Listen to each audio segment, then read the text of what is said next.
اب اگر یہ توبہ کر لیں اور نماز پڑھنے اور زکات دینے لگیں تو دین میں تمہارے بھائی ہیں، اور سمجھنے والے لوگوں کے لیے ہم اپنی آیتیں کھول کھول کر بیان کرتے ہیں۔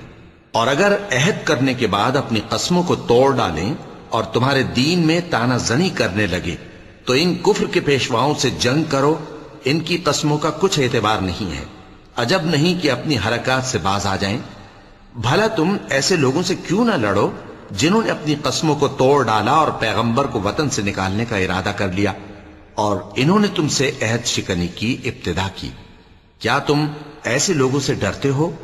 سو ڈرنے کے لائق تو اللہ ہے اگر تم ایمان والے ہو۔